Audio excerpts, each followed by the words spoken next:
Alright, inside right here, this is going to be more or less how you tell how filled all your tanks, your battery, all that stuff is going to be just a push of a button giving you a reading empty to full right there. Whenever you are using the fresh tank, the water pump is going to be right here. When it's lit up red, just let you know that it's on. Once you're ready to use hot water, once you know water's in the tank out there, this center one here will be gas. They are labeled, just so it'll look the same as the water pump when it's on. And then here, once again, make sure water's in the tank. That'll be for the electric side. And then if you tried to light it on gas, right here it says fault, it'll light up red, letting you know that it did not light. So just double check, make sure everything's according to how it should be. To the right, you have the light switches for the ceiling in here. The one right here will be for the LED strip underneath the awning. Slide in and out. Basically, you'll hear a little grinding on the crank when you're all the way in or out. So when you hear that, just stop pressing the button. And then in and out for the awning. Just watch it as it goes. Outlets all over the place. Down at the door, you do have your fire extinguisher. That's for paving the way to safety. And then right by it, that is your carbon monoxide and gas detector. Inside here, you do have a light switch for this blue light up above. All the other lights you will have to manually click on the light itself. Outlets on both sides of the bed. You do have the option going underneath for the storage for easy access. And then your emergency exit. Screen pops out, pull the arm up, pull straight, push out. It's on a hinge at the top so it can go as far out as possible without falling out and breaking on you. And then up top here, that is that other part of the mount. So basically, once again, find the TV that fits the specific mount width that they provide you, and you can take it in or out without having 3 TVs all over the place. And then up top is where you'll plug them in. And then here, you do have this little snap here, so whenever you are in travel, make sure it's all the way open and locked up. Heading this way, that's just some storage there. Up top on the ceiling, you do have your smoke alarm, which is just a 9-volt battery.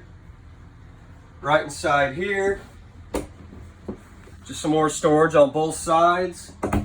You can, as long as you can get to the circle there, you can get a little easier access to the storage on all 3 benches.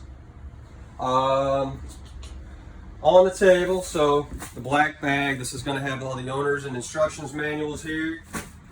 This is our parts catalog, so if we don't have it in our store, we can get it for you.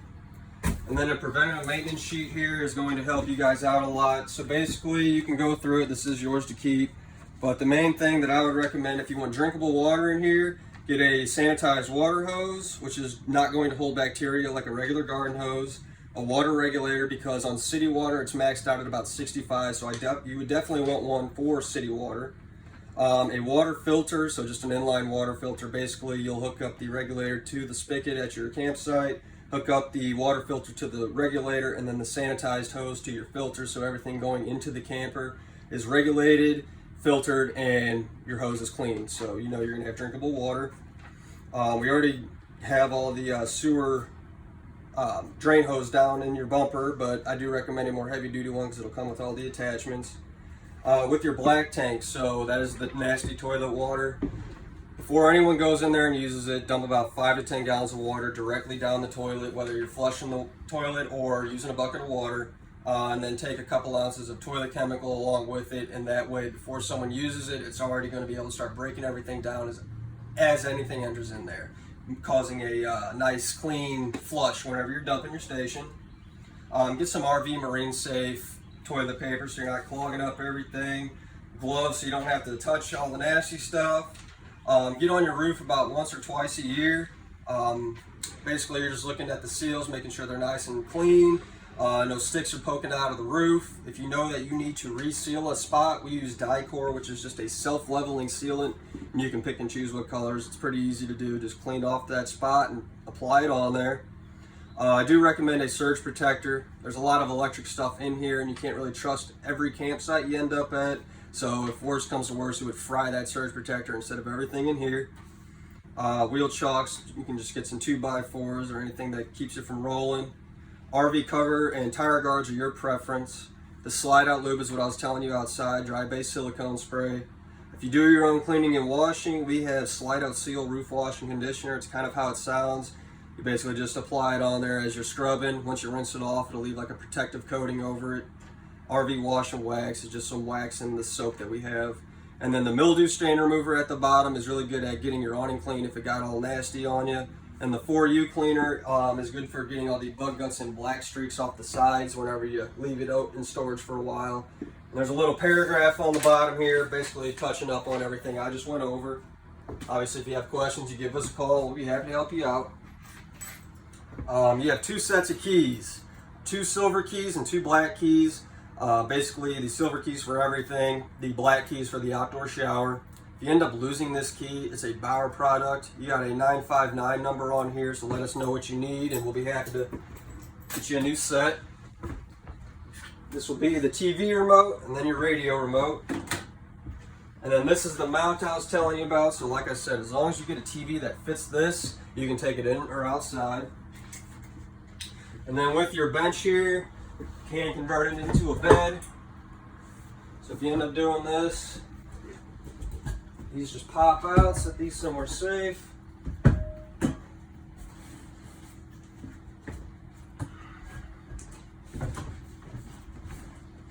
It'll sit like this. And you can adjust the cushions however you want. I would travel with it standing up as the table, which I'll put that back here shortly. But you can go either way, and that's how you work that. Right over here. This is just your jackknife couch, so pull up, push back. Got a little storage under there for extra pillows or blankets. And then if you can't make it to an emergency exit, any window that slides open like this, the screen does follow, so you can go ahead and hop out if you need to. Once again, outlets everywhere. This is the thermostat, so typing through the mode, we get auto. This is how we adjust our fan speed. Then we get it cold, hot, and off. And then whenever you get to this point, if you start seeing like 13 degrees, just hit the double arrows because that's reading Celsius, and then just redo it. Right here in your bathroom, this is just the chemical the factory sends with you. So like I said, 5 to 10 gallons directly down the toilet, a couple ounces of this. That way it's a smooth flush when you start draining it. GFI here, if any outlets pop, you know where to go. This is going to be the light switch for in the bathroom. You do have a foot pedal to flush the toilet.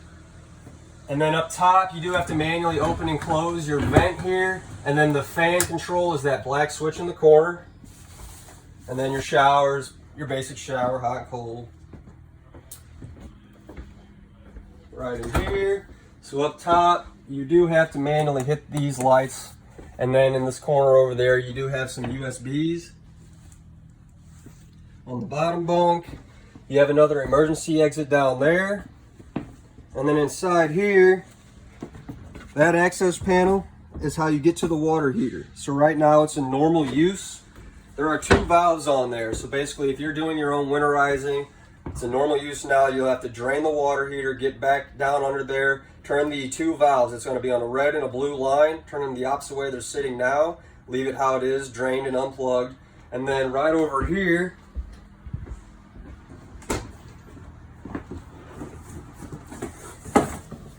this is going to be your water pump, and that's how you access it. You got a square head on this little panel here. So this clear tube, if you're doing your own winterizing, drain all the water as best you can, get to your water heater where I just showed you and bypass it. And then right here, you have a little valve that goes left or right. And basically you turn it this way, dip this in your antifreeze, turn the pump on, and you can pump pink through all the lines. And that'll be how you winterize. Back to this. Finishing up right over here. This is just going to be some more storage all over the place. Radio, so basically it's pretty self-explanatory, but top 1 through 3, so it says 3 off. These are your speaker zones. 1 is inside, 2 and 3 are out, and then everything else is going to be, you're just going to have to play with it to get used to it. But right here with your TV, It's not really on. You got a little swing arm mount, which is going to be this. If you can get back here, you got that black strap. That is how you undo that for your travel safety whenever you're hitting the road.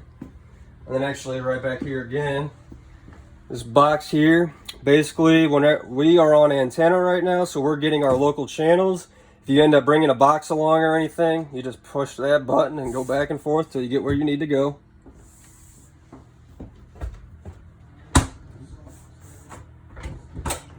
Sure you hear that click before you hit the road.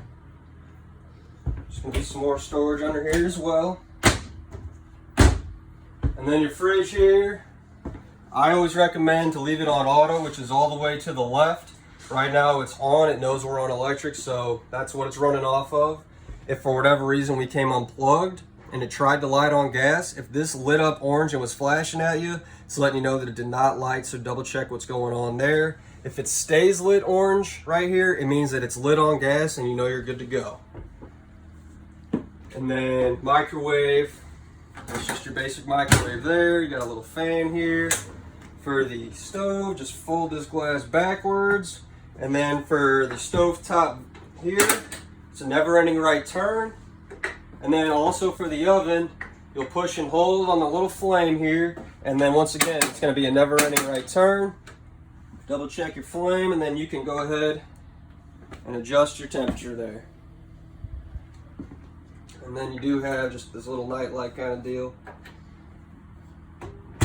I would travel with the stove top down.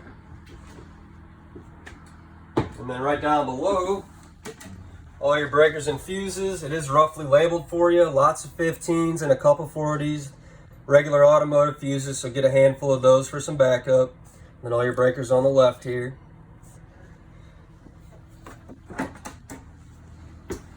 And other than that, I think that's pretty much it. So if you guys have any questions, like I said, give us a call. We'll be happy to help you out.